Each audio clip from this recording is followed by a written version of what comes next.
हाय, happy Monday. और स्वागत है आपका माइंडसेट मंडेज़ में। मैं हूं संकेत आगरकर, आपका दोस्त, आपका कोच। और आज हम बात करने वाले हैं एक ऐसे राज की जो बॉलीवुड की किसी क्लाइमैक्स ट्विस्ट से कम नहीं है। सोचा था पैसा बनाएंगे सपने सजाने के लिए, पर फ्रीक्वेंसी ना बदली तो सपने खो गए ज़िंदगी बिताने में। ये सिर्फ शेर नहीं है, ज़िंदगी की सच्चाई है। मेरा एक दोस्त है जिसका नाम राज है। Typical Bollywood kind of hero. और राज, वैसे भी आप जानते हो, बहुत ही फेमस नाम हो चुका है अभी, जब से शाहरुख खान ने वो नाम अपनाया और फेमस हो गया लव स्टोरी में, राइट। ओके। सपने बहुत बड़े बड़े हैं राज के। जैसे कि बड़ी गाड़ी लेना है, बंगला खरीदना है, वर्ल्ड टूर पे जाना है फैमिली के साथ। लेकिन जेब हमेशा खाली रहती है। हर महीने की कहानी है उसकी। सैलरी आई, ईएमआई गई, और एंड में सिर्फ मैगी बची। फिर एक दिन राज का दोस्त, यानी मैं, उससे कहता हूँ, भाई, तेरी प्रॉब्लम पैसा नहीं है, प्रॉब्लम तेरी फ्रीक्वेंसी है। राज कंफ्यूज हो गया। वो मुझसे पूछने लगा, फ्रीक्वेंसी मतलब मैं कोई एफएम रेडियो हूँ, 98.3 बजा और पैसा आ जाएगा? लेकिन सच यही है कि हम सब एक रेडियो जैसे ही हैं। जिस फ्रीक्वेंसी पे हम चल रहे हैं वही रियलिटी अट्रैक्ट होती है। अगर फ्रीक्वेंसी है पैसे की कमी, तो हमेशा बिल्स, डेट्स और टेंशन अट्रैक्ट करोगे। अगर फ्रीक्वेंसी है एबंडेंस और ग्रेटिट्यूड, तो अपॉर्चुनिटीज़, पैसा और ग्रोथ अट्रैक्ट होती है। लेकिन बड़ा सवाल यह है कि अपनी मनी फ्रीक्वेंसी को बड़ी कैसे करें, आगे कैसे बढ़ाएं। हम कोई एक्चुअल रेडियो तो है नहीं कि बटन गोल घुमाया और फ्रीक्वेंसी चेंज हो गई। लेकिन हमारे पास एक अमूल्य शक्ति है जो यूनिवर्स ने हमें भर भर के दी है। सोचने की शक्ति, बोलने की शक्ति, महसूस करने की शक्ति। हम इन तीनों शक्तियों को यूज़ करके अपनी फ्रीक्वेंसी को हाई कर सकते हैं। इसके लिए अभी जो मैं आपको स्टेप्स बताने जा रहा हूँ वो स्टेप्स आपको फॉलो करने होंगे, राइट। स्टेप नंबर 1, सोच बदलो, हकीकत बदलेगी। रोज़ सुबह उठते ही ये सोचो, मैं पैसे के लायक हूँ और पैसा मेरा सबसे अच्छा दोस्त है। मेरे पास पैसा सब डायरेक्शन से आता है। मैं पैसे से बहुत प्यार करता हूँ।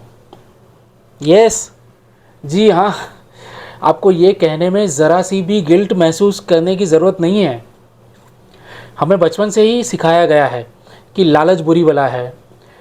जिसके पास ज़्यादा पैसा आ जाए वो इंसान बहुत बदल जाता है। ज़्यादा पैसा होने से इंसान में घमंड आ जाता है। इन्हीं सारी मान्यताओं के कारण हम अपने जीवन में ज़्यादा पैसा कमाने से पीछे रह जाते हैं। हम चाहते तो है ढेर सारा पैसा कमाना, लेकिन इन्हीं बिलीव्स के चलते हम डिज़ायर्ड एक्शंस ही नहीं ले पाते। सो पैसे से कभी परहेज़ मत करो और हमेशा प्यार करते रहो उससे। मैं ये नहीं कह रहा हूँ कि रास्ते पे खड़े खड़े रहकर या दोस्तों और रिश्तेदारों के सामने जाके चिल्लाओ कि I love money, I love money. लेकिन खुद से अकेले में या फिर अपने मन में तो कह ही सकते हो ना।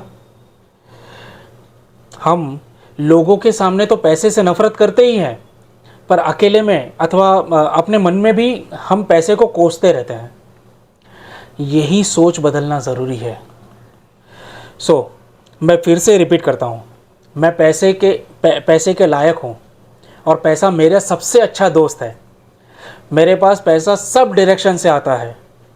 मैं पैसे से बहुत प्यार करता हूँ और पैसा भी मुझसे बहुत प्यार करता है। अपने दिमाग की स्क्रिप्ट आपको खुद ही लिखनी है, ठीक है। चलिए आगे बढ़ते हैं और दूसरे स्टेप की ओर। स्टेप नंबर 2, दिल से महसूस करो, फील द इमोशन।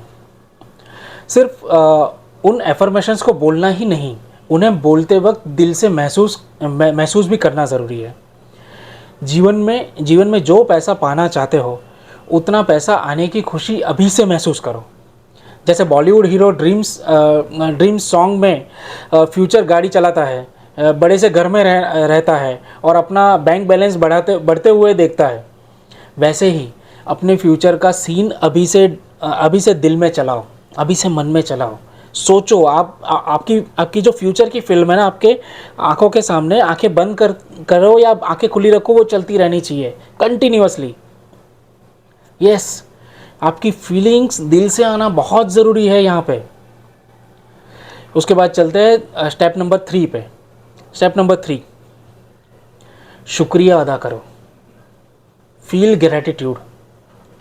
आज आपके पास जितना भी है उसका शुक्रिया करो, चाहे 100 रुपये हो या 1 लाख रुपए हो। ग्रैटिट्यूड इज इक्वल टू पैसे का मैग्नेट। यूनिवर्स भी उसी उसी को और देता है जो आज में खुश है और उसके लिए शुक्रगुजार है, जो जो उसे ऑलरेडी मिला हुआ है। जैसे कि आपकी आपकी सैलरी आज 10,000 रुपये महीना है, then say thank you to the universe for this 10,000 rupees salary. Gratitude and joy have the highest frequency. आभार व्यक्त करना या धन्यवाद कहना और खुशी महसूस करना, जब आप थैंक यू कहते हो तो आप सेटिस्फाई महसूस करते हो, और वही सेटिस्फेक्शन आपको खुशी देता है। और इसी तरह ये दोनों इमोशंस आपकी फ्रीक्वेंसी को ऊपर ले जाने का काम करते हैं। Step number 4। नाउ अभी हम स्टेप नंबर 4 को देखते हैं। ये सबसे महत्वपूर्ण स्टेप है।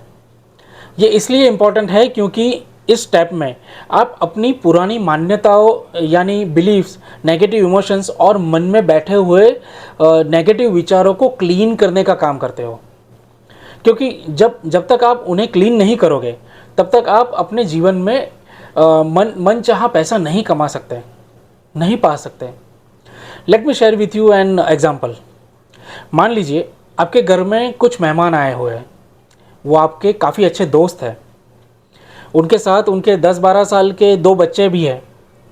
नाउ आप अपने मित्र के साथ बात कर रहे हो, तभी ये बच्चे अपने असली अंदाज में यहाँ वहाँ खेल कूद रहे हैं, कभी हॉल में, कभी बेडरूम में, कभी किचन में। You know this kids are. खेलते खेलते आपके घर की कुछ चीज़ें फेंक दी, तोड़ दी या खो दी। साथ ही में उन्होंने नाश्ता भी इधर उधर गिरा दिया है, और जो जो जो आप ही ने उन्होंने उनको दिया था, राइट। कुछ समय बाद जब वो अपने जो आपके दोस्त है वो अपने परिवार समेत घर से चले गए, तब आप अपने घर की ओर देखते हो, सब इधर उधर पड़ा हुआ है, तितर बितर हो रखा है, राइट। अब आप मुझे बताइए कि क्या आप अपने दोस्त से ये कहेंगे कि यार तेरे बच्चों ने मेरा घर गंदा किया है, अब तू ही साफ कर। ये फिर या फिर उसके दोबारा वापस आने का इंतज़ार करेंगे कि वो जब आएगा तब साफ करेगा? नहीं ना, आप दूसरे ही पल खुद झाड़ू ले उठा के सब क्लीन करना शुरू कर देंगे। यस और नो? क्यों? क्योंकि ये आपका घर है। उसी तरह जब आपको कोई कुछ कह जाता है, कोई कुछ सुना देता है या फिर आपकी बेइज्जती कर देता है, तो एक तरह से वो आपका घर यानी आपका मन मैला करने की कोशिश कर रहा है। लेकिन वो तो कहकर बोलकर चला गया, पर आप अभी भी उस गंदगी को मन में लेकर बैठे हुए हो। सवाल ये है कि इसमें नुकसान किसका ज़्यादा हो रहा है? ऑफ कोर्स आपका, क्योंकि मन आपका है, घर आपका है। वैसे ही कई सारी मान्यता और गैर मान्यता है जो बचपन से लेकर आज तक लोगों ने, समाज ने, दोस्तों ने और माता पिता ने या पूर्वजों ने हमारे दिमाग में पैसों को लेकर भर रखी है। मैं ये नहीं कह रहा हूँ कि वो पूरी तरह से गलत है, वो शायद उनके लिए उस समय में सही भी हो सकती है, लेकिन वो सारी मान्यताएं आपको आगे बढ़ने से रोक रही है। मन आपका है, घर आपका है, इसलिए पूरी जिम्मेदारी भी आप ही की है उसे क्लीन करने की। और उसके लिए हमारे पास एक बहुत ही सरल और बहुत ही इफ़ेक्टिव टेक्निक है। उसे होओपनोपोनो कहते हैं। ये होओपनोपोनो 3 प्रिंसिपल पे काम करता है। 1, खुद को माफ़ करो, कहो I am sorry, please forgive me. Number 2, जो है उसके लिए आभार व्यक्त करो, कहो thank you to everything which is there in your life. कुछ भी आपकी ज़िंदगी में है, आपके जीवन में है, उसके लिए आप आभार व्यक्त करो। नंबर 3, खुद से प्यार करो, कहो आई लव यू। क्योंकि बचपन से लेकर आज तक जब से हम लोगों ने बोलना, समझना और सोचना शुरू किया है, तब से सबसे ज़्यादा अगर हमने किसी को कोसा है, सबसे ज़्यादा हम लोगों ने किसी को गालियाँ दी है, वो हम खुद ही है। हमने खुद से प्यार करना बहुत कम सीखा है या फिर ऑलमोस्ट नहीं सीखा है। सो उसकी वजह से अगर आपको कोई अपना कर्म करना है, कोई टास्क करना है, कोई एक्टिविटी करनी है, कोई एक्शन लेना है जिससे आप आगे बढ़ सकते हो, तो आप किससे एक्सपेक्ट कर रहे हो सबसे ज़्यादा कि वो आपको आगे बढ़ाएगा? आप खुद से ही एक्सपेक्ट करोगे। और जब आप खुद से ही प्यार नहीं करते तो क्या आपको आपका शरीर, आपका मन आपका साथ देगा क्या? नहीं देगा। इसलिए खुद को प्यार करना बहुत ज़रूरी है। याद रहे, ये चारों वाक्य आप खुद से ही कह रहे हो, किसी और से नहीं। आप अपनी जो भी नेगेटिव बिलीव्स है उसके लिए ये स्क्रिप्ट यूज़ कर सकते हो जो मैं अभी आपको बताने जा रहा हूँ। अपने आप से कहो सॉरी, जो गलत बिलीव्स मैंने पाल रखी है, प्लीज़ फॉरगिव मी, क्योंकि मैंने पैसे को अपना दुश्मन समझा है। थैंक यू, जो मुझे सीखने को मिला कि पैसा बुरा नहीं और पैसों के लिए काम करना भी बुरा नहीं है। एंड आई लव यू, जो मैं आज पैसा अट्रैक्ट कर रहा हूँ उसके लिए। Right. Now step number 5, action लेना। मैं मानता हूँ कि अब तक की सारी बातें आपको समझ में आ रही होगी अच्छे से। अब हम बात करते हैं एक्शन की। कर्मा। हम सब जानते हैं कि सब जानते हैं कर्मा का इम्पोर्टेंस क्या है। हमने गीता में भी पढ़ा है। लेकिन जब एक्चुअल कर्मा करने की बात करने का टाइम आता है तो हम रुक जाते हैं। आपने फिल्मों में भी देखा होगा कि हीरो सिर्फ गाना गा के हीरोइन को नहीं पटाता, एक्शन भी लेता है। आप भी पैसे कमाने के चांसेस पे एक्शन लीजिए।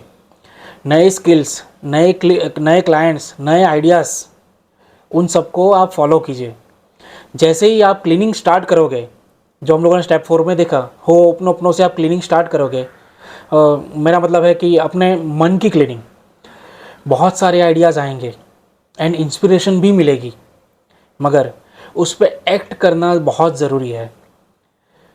कर्मा से किसी का छुटकारा नहीं है, ये बात आप गांठ बांध के रख लीजिए। लाइक मेरे दोस्त राज ने ये स्टेप्स फॉलो किए। धीरे धीरे उसका कॉन्फिडेंस बढ़ा, नए क्लाइंट्स मिले और जहाँ पहले सिर्फ मैगी से चला रहा था, अब राज अपनी ड्रीम कार में गोवा ड्राइव करके वहाँ की मैगी ट्राई कर रहा है। Okay, just joking. ओके, ज़िंदगी में असली हीरो बनने के लिए पैसा ज़रूरी है बॉस, पर पैसा अट्रैक्ट करने के लिए मनी फ्रीक्वेंसी सेट करना और भी ज़रूरी है। याद रखिए, फ्रीक्वेंसी बदलो, हाई ले जाओ, तो रियलिटी अपने आप बदलेगी। दिल को खोल दो, पॉकेट्स खुद ब खुद ही भर जाएंगे। मैं हूँ संकेत आगरकर और ये था आज का माइंडसेट मंडेज।